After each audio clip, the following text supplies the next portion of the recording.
So moving on to the next couple of sets I'm going to take apart. I'm going to be taking apart some of the Speed Champion sets. I'm just going to do all three, talk about all three of the ones that I'm going to take apart in one video because I don't think there's much to say about a lot of the Speed Champion sets. They're pretty straightforward. They're all cars. They're all really well designed Lego vehicles. Very simple though. Not a lot of playability to them. The wheels function. You can move them around. Some of them have, like with this is one of the most recent ones they've released. It is the Fast and Furious Dom Toretto Charger or whatever. I believe that's a Charger. Not a car guy, but the sets are really nice. They're really, really nice sets. I'm going to be taking them apart because they're okay. The cars are all really nice. I don't think I've had really like any of them look ugly. These three in particular don't do much for me. The Dom Charger also is kind of the weakest of all of the ones I bought, simply by way of like, I don't like how this sits on it just pops off. And it's really flimsy, and I can do that and break the roof, and I don't like that. But it does come with a little minifigure Dom there. The actual vehicle itself is really nice, really sleek. The Speed Champion set is kind of all about clean, like covering up I put the license plate on upside down. That's fun to know. It's just basically making it look as car-like as possible without like letting you know that like, hey, don't forget, this is Lego. So a lot of them do hide as many studs as they possibly can, and that is really nice. Just this one, I don't know. It was a miss. Hopefully the Aston Martin for the 007 that they did is really, really nice. It looks really solid. It doesn't look like there's any pieces like the roof on this one where it just pops off. You can kind of see how detailed they get. Like, look at that. Like, that's the roll cage. You got your NOS canister. It's a one-seater, which is rare for a lot of the Speed Champion sets. The only other ones that I've seen be one-seaters are the F1 vehicles that they've done, and they've only done 2 of those, as far as I know.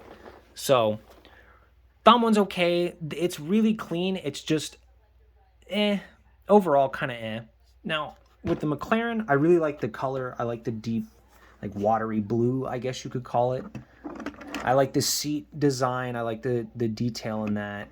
And like I said, most of the Speed Champion sets are 2-seaters, so it was very surprising when this one was not a 2-seater, but I guess by way of it being a Fast and Furious movie and it's all about racing, you don't really need 2 seats. The thing that kills me with the McLaren is it's probably one of the clunkier looking ones because it doesn't have, and I don't know if the actual vehicle itself has a windshield or not, so forgive me if that's just how this specific McLaren looks. But it just doesn't look, it looks too blocky compared to the other ones. Like, I don't know how to explain it. I just don't like the way it looks, I guess. Same thing with the other speed champion sets. I'm not even going to bother. I'm just blasting through that. They're all cars. The wheels move. That's about it. You can see that there's nice little, those are supposed to be your mirrors. Like I said, they all come with steering wheels. They all have some sort of like shifting or dashboard like detail.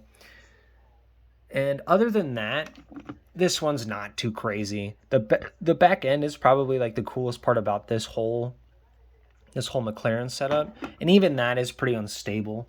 Like there's pieces on the back end that are a little small, not the best.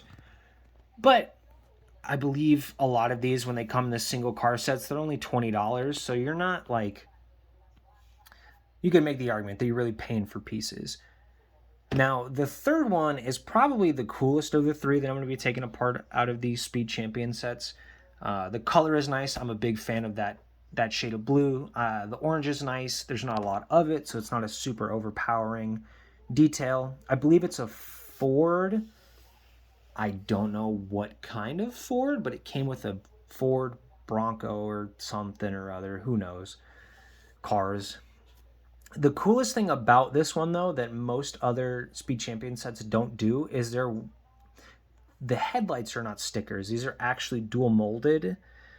so it's actually painted on there already, basically. So you didn't have to put a sticker on this little corner piece right there. That's a one single stud piece, which is nice.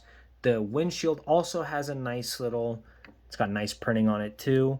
I unfortunately wasn't really in the mood to put stickers on these. This is one of the first sets I bought since I got back into Lego, and I didn't want to deal with the stickers. I might get around to doing that if I ever put this one back together. I probably won't. But this one is pretty neat.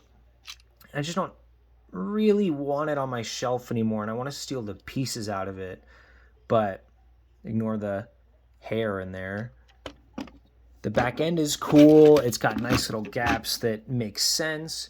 It's got the engine, I assume, and I believe that silver piece in there is actually like supposed to be the silver bar piece that they do for like treasure chests and stuff, which is really cool. Back end is sleek. Nothing much to it. There'd be more here if I did the stickers, but I didn't, so not much you can do about that. And the underside, pretty basic like the other two, and like the other Speed Champion sets. Overall, this is the one that I'm going to regret taking apart the most probably later on, because it looks the nicest of the three in my opinion, but oh well.